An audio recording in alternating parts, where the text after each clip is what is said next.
எபிரேயர் புஸ்தகம் 2ஆம் அதிகாரம் 4ஆம் வசனத்தினுடைய கடைசியில இவ்வளவு பெரிதான இரட்சிப்பை குறித்து நாம் கவலையற்றிருப்போமானால், முதல்ல நெக்லிஜென்ஸ், அதாவது இரட்சிப்பை குறித்து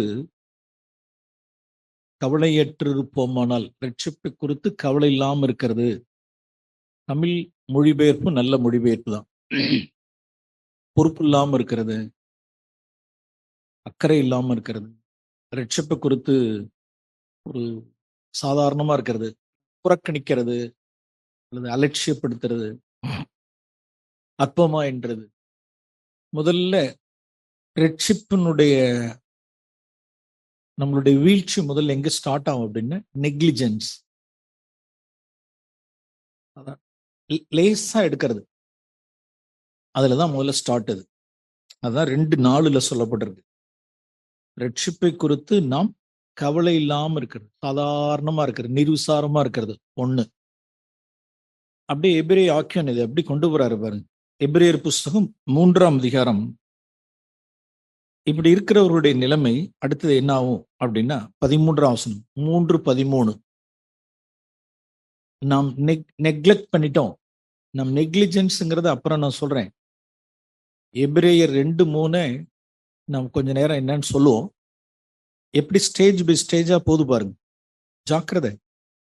இப்படிதான் சபையிலிருந்து விழுந்து போனவர்கள் இப்படிதான் விழுந்தாங்க. 2:3 தான் ஸ்டார்ட் ஆனிச்சு. சர்க்கல், சபையிலிருந்து விழுந்து போனவர்களுடைய நிலைமை எங்க ஸ்டார்ட் ஆனிச்சு அப்படின்னா எபிரேயர் 2:3 ஸ்டார்டிங். நெக்லிஜென்ஸ் அது என்னங்கிறது அப்புறம் சொல்லுவோம். அலட்சியமா இருக்கிறது, கவலை இல்லாம இருக்கிறது, பொறுப்பு இல்லாம இருக்கிறது, கவலை இல்லாம இருக்கிறது, புறக்கணிக்கிறது. ஓகே, இது அடுத்த ஸ்டேஜ். எப்படின்னா 13ஆம் வசனம், பாவத்தின் வஞ்சனையினாலே இருதயம் கடினப்பட்டுரும். பாவம் 24 மணி நேரம் போதும். சாதாரணமா நாம் பெற்ற ரட்சிப்புங்கிறது ஒண்ணு. சகோதரர்கள்லாம் கரெக்டா நாம் எதிலிருந்து நாம் ரட்சிக்கப்பட்டோம், நமக்கு ரட்சிப்பு எப்படி உண்டானது, இப்ப நாம் ரட்சிப்பு பிரயாசப்படுறது என்ன, நித்திய ரட்சிப்புங்கிறதெல்லாம் நம் சகோதரர்கள் பகிர்ந்து கொண்டாங்க. ஓகே, இப்ப இந்த வார்த்தையின்படி இந்த நெக்லிஜென்ஸ், காலையில 10 மணிக்கு ஒரு இடத்துல ஒரு பொய்யை ஊதிட்டோம். 10 மணிக்கு ஒரு பொய் அல்லது ஒரு எரிச்சல் அல்லது ஒரு கோபம் உள்ளார ஒரு 108 அடிக்கும். பாம் பாம் பாம் பாம் பாம் பாம் அடிக்கும். 108 சைரன் அடிக்கும். பொய் சொல்லிட்ட, பொய் சொல்லிட்ட, பொய் சொல்லிட்ட, பொய் சொல்லிட்ட, கோபப்பட்ட, எரிச்சல் போட்ட, காரியத்தை பார்த்துட்ட, மறைச்சிட்ட,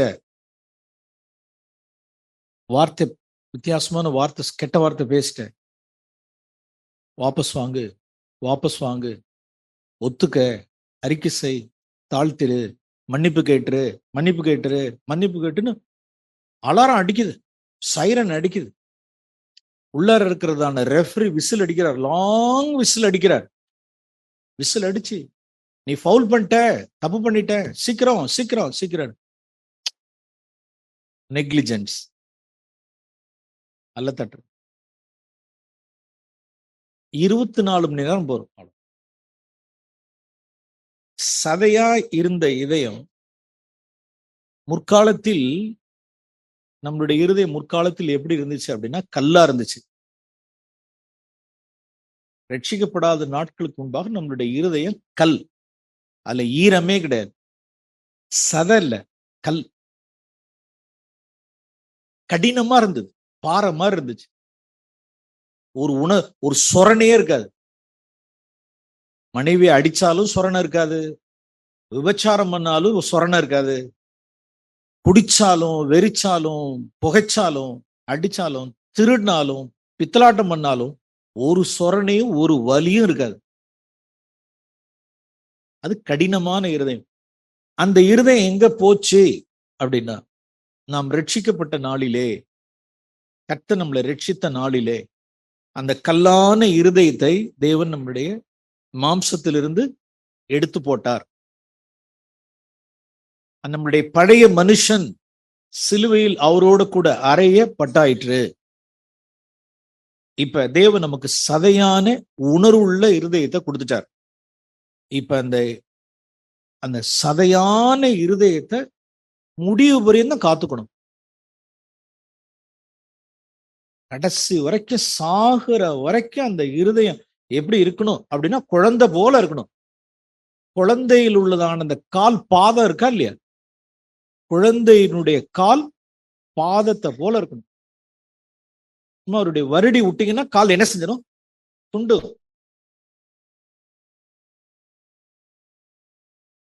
அப்படி அப்படி ஒரு குழந்தையை போல நாம் ரட்சிக்கப்படுகிற பொழுது, ரட்சிக்கப்படுகிற நாளில் அப்படிதான் ஆகுது. நம்மளுடைய மாம்சம் ஒரு சதை, குழந்தையை போல ஒரு சதை உணர்வுள்ள ஒரு இதயமாயிடுச்சு. இப்ப பிசாசானவனுடைய வஞ்சனை தந்திரம் என்ன அப்படின்னா, மறுபடியும் இந்த சதையான இருதயத்தை மறுபடியும் என்ன ஆக்கணும்? கல்ல ஆக்கணும், கடினம் ஆக்கணும், உணர்வு இல்லாதவனா ஆக்கணும். ஏற்கனவே சதையா கடினமா இருந்தது. ரட்சிப்பின் நாளிலே கல்லான இருதயம், கடின இருதயம் எடுக்கப்பட்டு சதையான இருதயத்தை ஆண்டவர் நமக்கு கொடுத்துட்டார். உணர்வுள்ள இருதயத்தை கொடுத்துட்டார். இப்ப கடைசி வரைக்கும் அதை காத்துக்கொள்ளணும், முண்டணும், பிரயாசப்படணும். ரட்சிப்பு நிறைவேற பிரயாசப்படுங்கள் அப்படின்னா, இப்ப இந்த வசனத்தின்படி 13ஆம் வசனம் பாருங்க. உங்களில் ஒருவனாகிலும், ஆணு பெண்ணு சிறுசு பெருசு அதெல்லாம் காரியமே, யாரா இருந்தாலும் சரி, பாவத்தினுடைய வஞ்சனை, பாவம் என்ன செய்யுது அப்படின்னா, இருதயத்தை கடினப்படுத்தும். இருதயத்தை கடினப்படுத்தும், கடினமாயிடும், உணர்வே இருக்காது. பொய் சொல்லிட்டு உணர்வே இருக்காது. நான் தான் சொன்னேன், இப்ப காலையில 11 மணிக்கு அடிக்கிறோம்னா அதை அற்பமா எண்ணிடக்கூடாது. உணர்வு உண்டாகணும். ஒரு காரியத்தை, ஒரு யூடியூப்ல ஏதோ ஒரு காரியத்தை பார்த்துக்கிட்டு இருக்காங்கிறப்ப 108 சைரன், 108 வா வா வா வா வா வா ஒரு விசில் அடிக்கிறது, ஜாக்கிரதை ஜாக்கிரதை ஜாக்கிரதை. ஓகே, அதை அல்ல தட்டிட்டோம், அதை அற்பமா எண்ணிட்டோம் அப்படின்னு சொல்லிட்டா முடிஞ்சு போச்சு. 24 மணி நேரத்துக்குள்ளார இப்ப என்ன ஆயிடுது அப்படின்னா, அப்படியே இறுக ஆரம்பிக்குது. சதையான இருதயம் என்ன ஆரம்பிக்குது? இறுக ஆரம்பிக்குது, கடினமா ஆரம்பிக்குது. ஓகே, அடுத்தது 12ஆம் வசனம். இப்பதான் 12 வாசிக்கணும். சகோதரரே, ஜீவனுள்ள தேவனை விட்டு விலகுவதற்கு ஏதுவான அவிசுவாசம் உள்ள பொல்லாத இருதயம் உங்களில் ஒருவனுக்குள்ளும் இராதபடிக்கு நீங்கள் எச்சரிக்கையாயிருங்கள். சரியா போச்சு. இருதயம் கடினப்படுது. கடினப்பட்ட உடனே என்ன ஆகுது அப்படின்னா, அவனுடைய இருதயம் பொல்லாத இருதயம் ஆகுது. என்ன அப்படின்னா, அவிசுவாசம் உள்ள, அவ்வளவுதான், அவிசுவாசம் உள்ள, ஜீவனுள்ள தேவனை விட்டு விலகுவதற்கு ஏதுவா ஸ்டார்ட் ஆகுது பாருங்க. சபையை விட்டு விலக, சபையை இல்ல, இங்க சபைலாம் சொல்லப்படல. ஜீவனுள்ள தேவனை விட்டு முதல்ல ஒருத்தன் விலகுறான் அப்படின்னா, ஜீவனுள்ள தேவனை விட்டுதான் விலகுறான். ஜீவனுள்ள சபையை விட்டு விலகிறதெல்லாம் அது 6 மாசம் ஆகும், சிலருக்கு 6 வருஷம் கூட ஆகும். நல்லா கவனிச்சிங்க. ஜீவனுள்ள தேவனுடைய வீடாகி சபையை விட்டு ஒருத்தன் விலகி வெளியில போறாங்க அப்படின்னா, அதற்கு முன்னதாக 6 மாசத்துக்கு முன்னாலேயோ இல்ல 6 வருஷத்துக்கு முன்னாலேயோ அவருடைய வீழ்ச்சி ஸ்டார்ட் ஆயிடுச்சு. அப்படின்னு என்ன அர்த்தம்? அவர்கள் ரட்சிப்பை குறித்து கவலை இல்லாம இருந்திருக்கிறாங்க.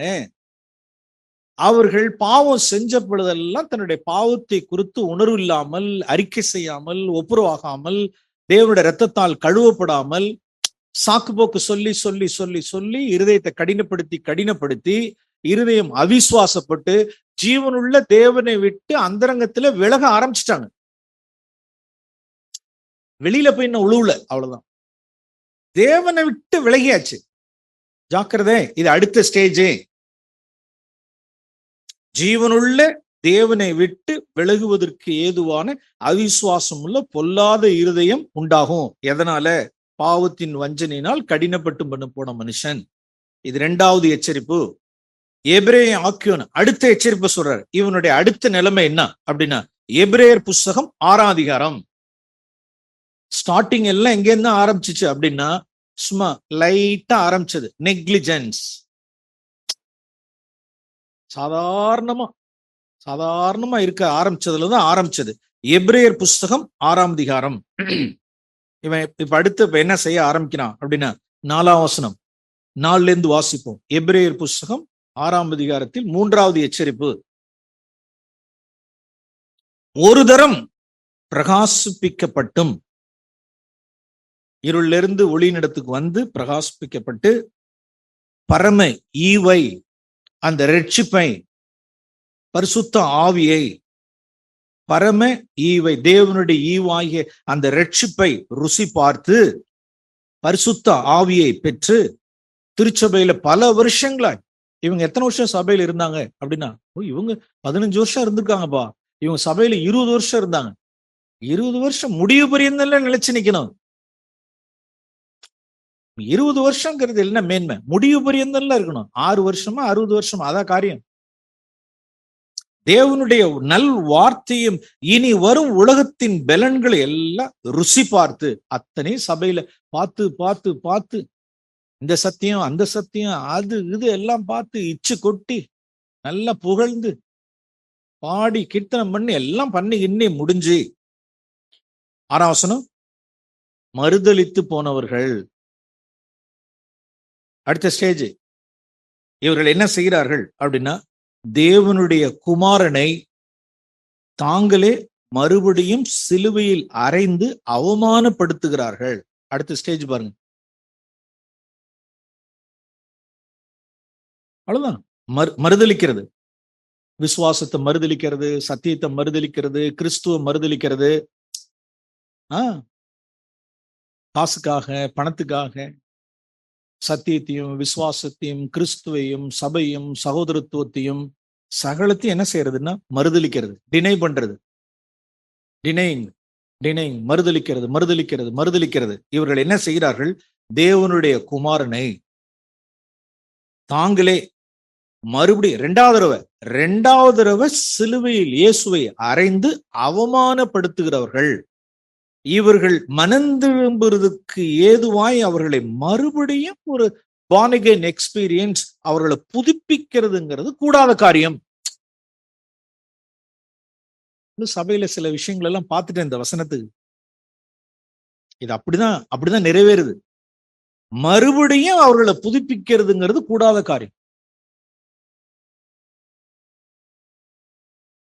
நான் அதுக்கு வசனத்தை என்னென்னமோ எல்லாம் மாத்தி எல்லாம் குடிச்சு தியானிச்சு பார்த்தேன். சரி, மறுபடியும் புதுப்பிக்கிறது கூடாத காரியம், தேவனாலே கூடாத காரியம் ஒன்று இல்லை, விசுவாசிக்கிறவனுக்கு எல்லாம் கூடும் அப்படின்னு நானும் விசுவாசிச்சு வசனத்தெல்லாம் சொல்லி முண்டி அடிச்சு பார்த்தாலும் நிக்கல. இந்த வார்த்தை எவ்வளவு நிஜம் பாருங்க. மறுதலித்து போனவர்கள் தேவனுடைய குமாரனை தாங்களே மறுபடியும் சிலுவையில் அறைந்து அவமானப்படுத்துகிறபடியால் மனம் திரும்புவதற்கு ஏதுவாய் அவர்கள் மறுபடியும் புதுப்பிக்கிறது கூடாத காரியம். அவருடைய முடிவு என்ன? 8ஆம் வசனத்துல சுட்டெரிக்கப்படுவதே அதன் முடிவு. அடுத்த ஸ்டேஜ் எபிரேயர் 6ஆம் அதிகாரத்துக்கு தாண்டி அடுத்தது எபிரேயர் புஸ்தகம் 10ஆம் அதிகாரம். எபிரேயர் புத்தகம் 10ஆம் அதிகாரத்தில் 26ஆம் வசனம். நல்ல தெளிவா இருப்பாங்க இவங்க. 26ஆம் வசனம், எபிரேயர் 10:26. சத்தியத்தை அறியும் அறிவை அடைந்த பின்பு மனப்பூர்வமாய் பாவம் செய்வாங்க. சத்தியத்தை அறியும் அறிவை அடைந்த பின்பு, அதாவது ரட்சிக்கப்பட்ட பின்பு மனப்பூர்வமாய் தைரியமாய் துணிகரமாய் பாவம் செய்கிறவர்களாய் இருந்தால், பாவங்களின் நிமித்தம் செலுத்தத்தக்க வேறொரு பலி இனி இராமல் நியாய தீர்ப்பு வரும் என்று பயத்தோடு எதிர்பார்க்குதலும் விரோதிகளை பட்சிக்கும் கோபாக்கினியுமே இருக்கும். கீழே 29, தேவனுடைய குமாரனை காலின் கீழ் இவர்கள் மிதிக்கிறார்கள், தன்னை பரிசுத்தம் செய்த உடன்படிக்கையின் இரத்தத்தை அசுத்தம் என்று எண்ணுகிறார்கள், கிருபையின் ஆவியை நிந்திக்கிறார்கள், இவர்கள் எவ்வளவு கொடிதான ஆக்கினைக்கு பாத்திரவனாயிருப்பான் என்பதை யோசித்து பாருங்கள். இவர்களை நானே பழிவாங்குவேன், இவர்களுக்கு நான் பதில் செய்வேன், பழிவாங்குதல் எனக்குரியது, நானே பதில் செய்வேன் என்று கர்த்தர் சொல்கிறார். 31, ஜீவனுள்ள தேவனுடைய கைகளில் விழுகிறது பயங்கரமாயிருக்குமே. ஓ, எங்க போய் முடியுது பாருங்க. அப்படியே ஸ்டேஜ் பை ஸ்டேஜா போகுது. எபிரேயர் 2, எபிரேயர் 3, எபிரேயர் 6, எபிரேயர் 10 எங்க போயிடுச்சு அப்படின்னா, நல்ல தைரியமா மனப்பூர்வமா பாவம் செய்யறது, துணிகரமா பாவம் செய்யறது, சபை இயேசு வாயா வாயா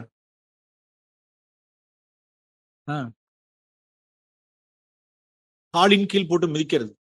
தேவனுடைய குமாரனை காலின் கீழ் போட்டு மிதிக்கிறவர்கள் யார் அப்படின்னா, சத்தியத்தை அறிவை அடைந்த பின்பு மனப்பூர்வமாய் பாவம் செய்கிறவர்கள், கிருபை நாவி நிந்திக்கிறவர்கள், இவர்களை எவ்வளவு கொடிதான ஆக்கினைக்கு பாத்திரவனா இருப்பான்.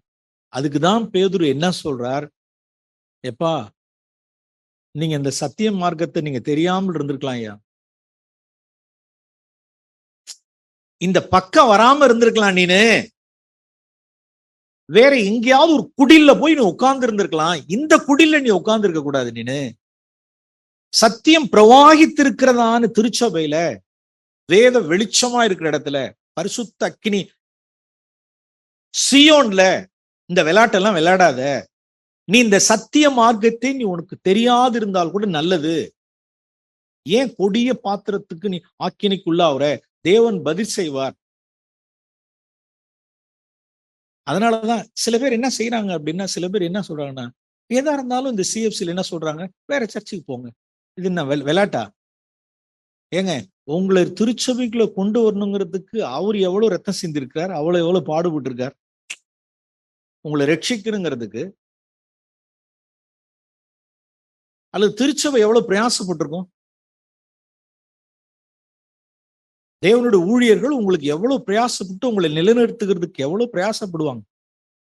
அப்ப அவ்வளவு சர்வசாதாரணமா நீங்க வெளியில போயிடுங்கன்னு சொல்லுவாங்க. அதனுடைய புரியுறது இல்ல.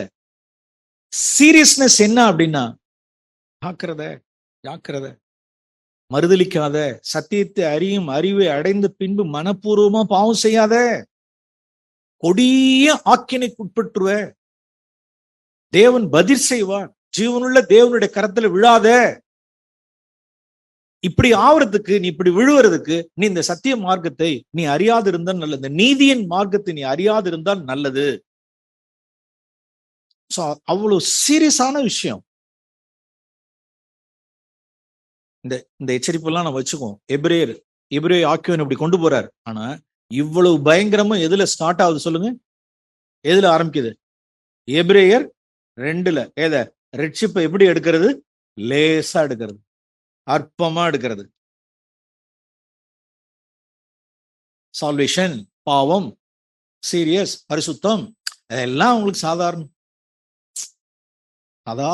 சபை கூடுகை சாதாரணம். பிள்ளைகளை தேவ பக்தியில வளர்க்கறது அதெல்லாம் தானா வளரும், அது சாதாரண விஷயம். ரட்சிப்பு, சபைக்கு பிள்ளைகளை எடுத்ததான ரட்சிப்புக்கு எடுத்த விஷயம், பிள்ளைகள் மறுபடியும் பிறக்கிறது, பிள்ளைகளை காவந்து கொடு, அதெல்லாம் சாதாரண விஷயம்.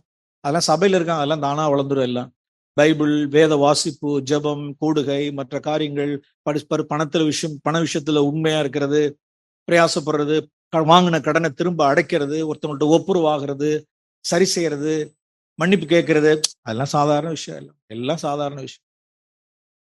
தேவனை தேடுவோம், கருத்தா தேடுவோம். இப்படிப்பட்டவர்களுக்கு என்ன சகோதரர்கள் சொல்லும் பொழுது சொன்னாங்க, அதனுடைய கிரையம் என்னங்கிறது. இந்த ரட்சிப்பு, இந்த சால்வேஷன் எப்படி வாங்கப்பட்டது, எப்படி பர்ச்சேஸ் பண்ணப்பட்டது அப்படின்னா, ஆட்டுக்குட்டியினுடைய ரத்தம் எல்லாம் கிடையாது, பொன்னினால் அல்ல, வெள்ளியினால் அல்ல. எதனால? குற்றமற்ற, மாசற்ற, வெளியேற பெற்ற தேவகுமாரனுடைய பழுதற்ற ஆட்டுக்குட்டியான ரத்தம். ஆமேன். அது சிந்தப்பட்டிருக்கு. இந்த ரட்சிப்பு உங்களுக்கும் எனக்கும் கொடுக்கறதுக்காக 3.5 மணி நேரம் அவர் நரகத்தை அனுபவித்தார். பிதாவினிடத்திலும் வெட்டப்பட்டார். அவர் கசப்பான அந்த பாத்திரத்தை அவர் பருக வேண்டியதா இருந்துச்சு. பிதா அவரை கைவிட்டார். ஏன் என்ன கைவிட்டீங்க? ஏன் பிதாவே என்ன கைவிட்டீங்க அப்படின்னா, பிதா கைவிட்டார். பாவத்தை பார்க்க மாட்டாத பரிசுத்த கன்னர் குமாரனை பார்க்கல. ஏன்னா குமாரனுடைய மேல அந்த 3.5 மணி நேரம் அவர் சிலுவையில் இருக்கும் பொழுது காரிருள். என்னுடைய உங்களுடைய இந்த ஒட்டுமொத்த உலகத்தாருடைய முழு பாவம் ஒரு மனுஷன் மேல இருக்கு. நம்ம என்ன சொல்லுவோம்? பிதாவினால் கைவிடப்பட்டார். நரகத்தை, டார்மெண்ட்ஸ் ஆஃப் ஹெல், அந்த நரகத்தினுடைய அந்த வேதனையை அனுபவித்தார். ரத்தம் சிந்தி, கஸ்தியை சிந்தி, ஜீவனை கொடுத்து, நரக வேதனை பிதாவினிடத்திலிருந்து கைவிடப்பட்டு, துண்டடியாய் அப்படியே பிரிக்கப்பட்டு, ஜீவனை கொடுத்து எனக்கும் உங்களுக்கு ஒரு ரட்சிப்பு சம்பாதிச்சு கொடுத்திருக்கிறார். such a precious salvation. அதனாலதான் கலாத்தியர் சொல்றார், புத்தி இல்லாத கலாத்தியரே, ஏன்பா உங்க கண்ணுக்கு முன்னால சிலுவையில் அறையப்பட்ட இயேசுவை வச்சிருந்தீங்களே, எங்கேயா போச்சு அது? சிலுவையில் அறையுண்ட கிறிஸ்து இயேசுவை என்னைக்கு ஒரு மனுஷன் அந்த தரிசனத்தை வைக்கலையோ முடிஞ்சு போச்சு, அவன் சறுக்கிறான்னு அர்த்தம். அவர் முந்தி அன்பு கூர்ந்த விதத்தை நாம் மறந்துட வேண்டாம். அவர் கல்வாரியில நமக்காய் சம்பாதிச்சதை நாம் மறந்துட வேண்டாம். அப்படி சம்பாதிக்கப்பட்ட இந்த ரட்சிப்பை குறித்து நாம் கவலையற்றிருப்போமானால்